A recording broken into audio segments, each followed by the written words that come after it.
Good morning, folks.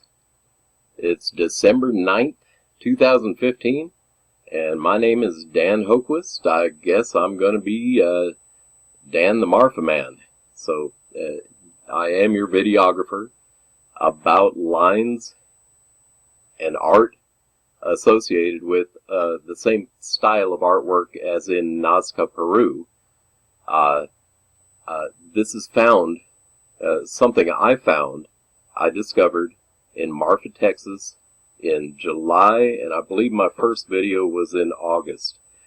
This is going to be the last video of the year, and I just wanted to go out and thank a few people and to show a few new things and a new third-party validation of the fact of these lines.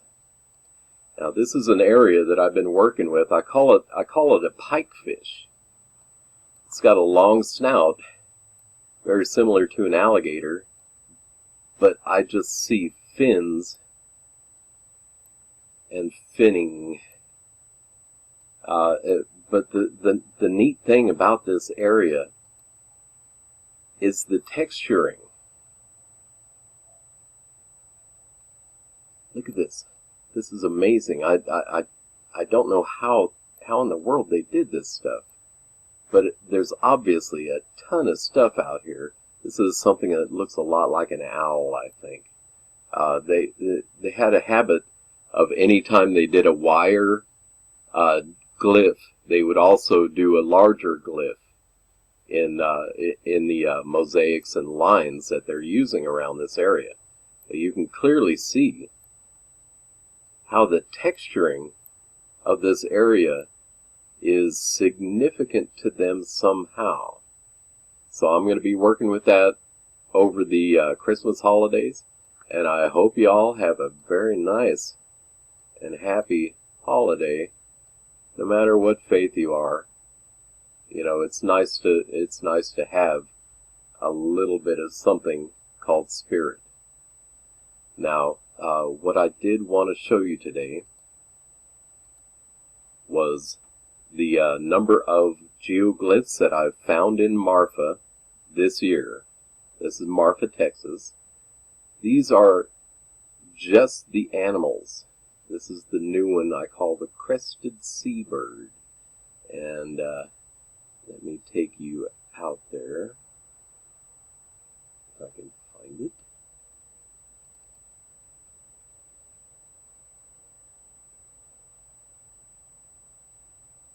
And this area is significant to me because of my friend Gerald Clark and all the fine work this man is doing with the Anunnaki and their influence not only in Sumer but in North America, and how the connections to South America, Central America, and North America are just amazing.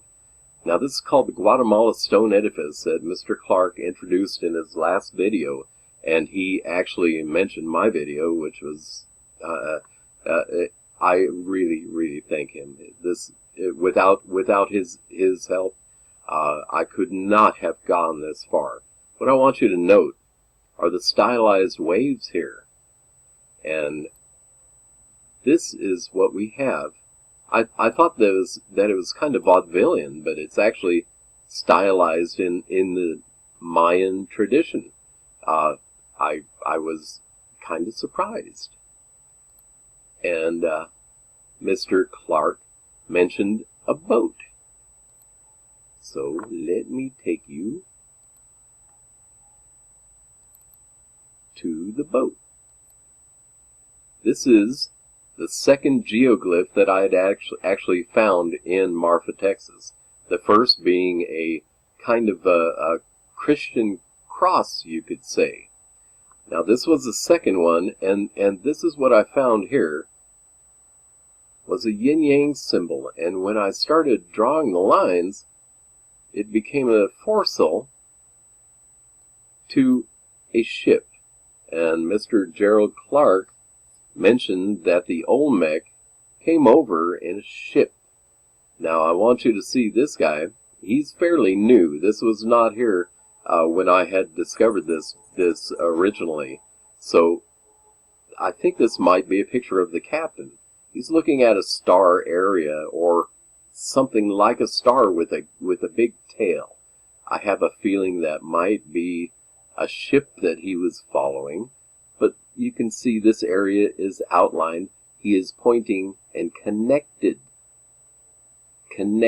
to the boat directly. This is the second geoglyph of this boat that is boat specific. This is a guy that looks like he's on the top of the mast, just as they did in the old days, putting a guy up there to holler land ho. So he's up there in the crow's nest and he's pointing the way. Now there are two different lines here, which I've detailed, that go hundreds and hundreds of miles.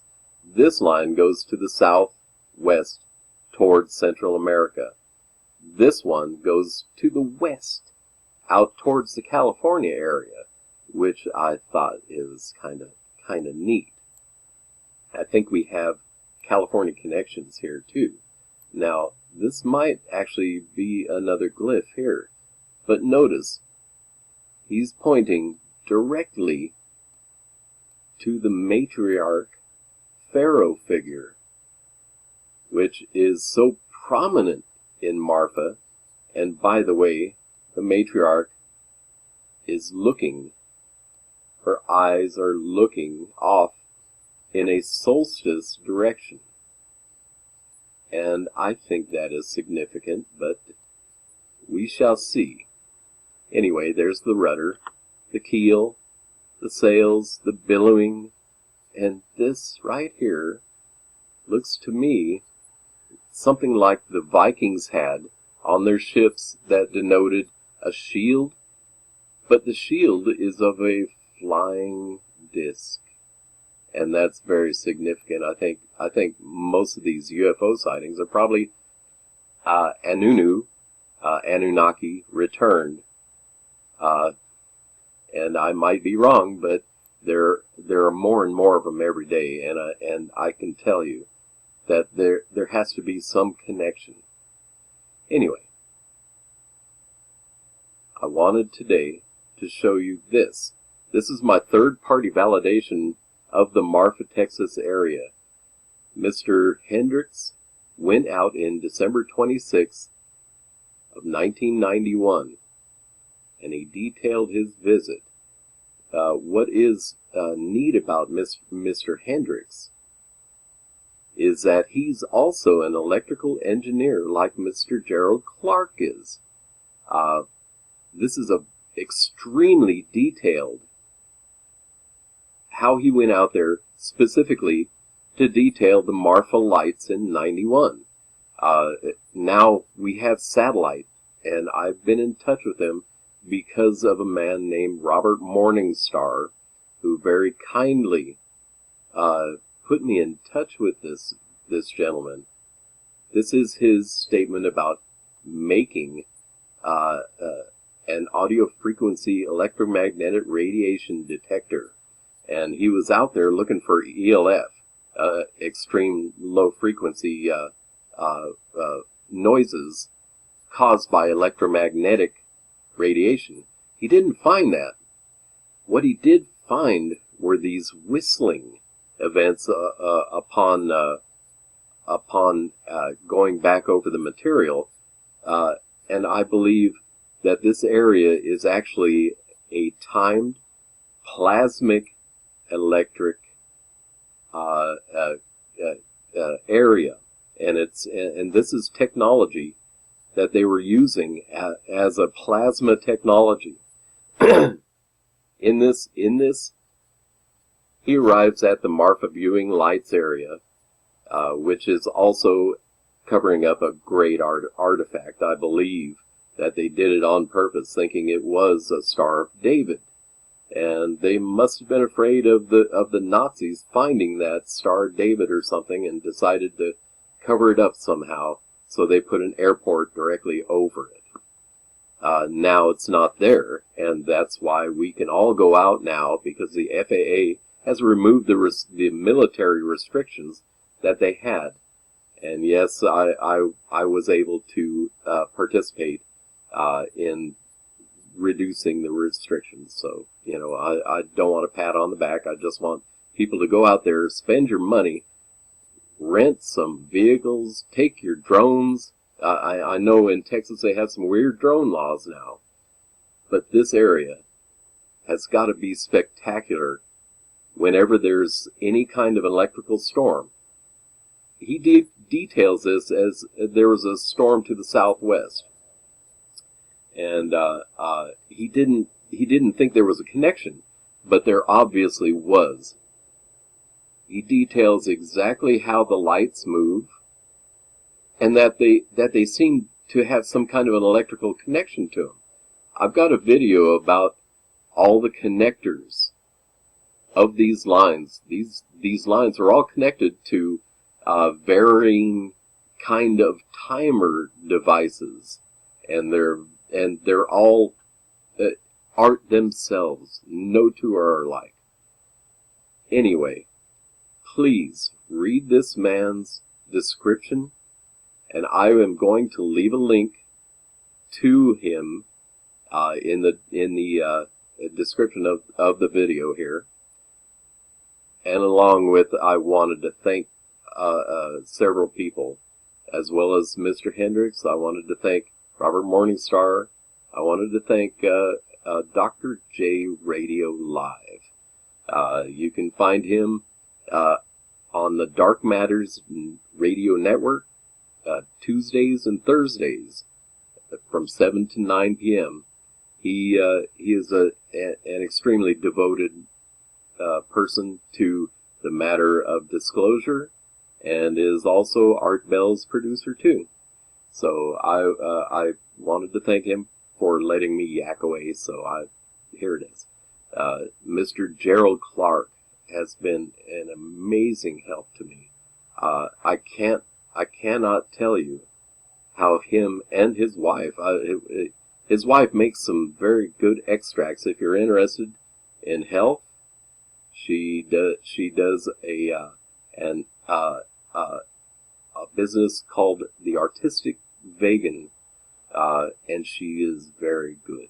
And I must say I've had very good results with the extracts that I am taking now, and I would recommend going to her site and also Mr. Gerald Clark's site.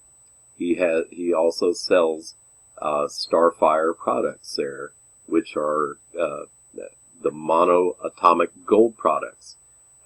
Some people can do that. I find that I'm kind of allergic to gold. So I am not taking gold, I'm taking silver. Thank you. Anyway, this gentleman, Mr. Hendricks, I must thank you for sending me your detailed description. This is a third-party validation of the very fact of the Marfa area. And I tell you what, it must have looked amazing from the sky, and still does. I'm sure if there's an electrical storm in the area, these things go off like a circus. And he details that too, that a lot of locals here are pretty well used to it. I am looking forward to my trip next year to do my own research, and I hope y'all will come along with me. I will be detailing my journey, and it's going to be a little journey of discovery through Sedona, painted desert, the petrified forest, and coming back. Now I'm going to stay at Roswell. So it's a journey of discovery, and I will keep y'all informed. Y'all have a good holidays. I wish you all the best, and please, folks, have tolerance for anybody else's belief. This area has so many religious symbols. Everybody's invited to this world. Nobody's left out.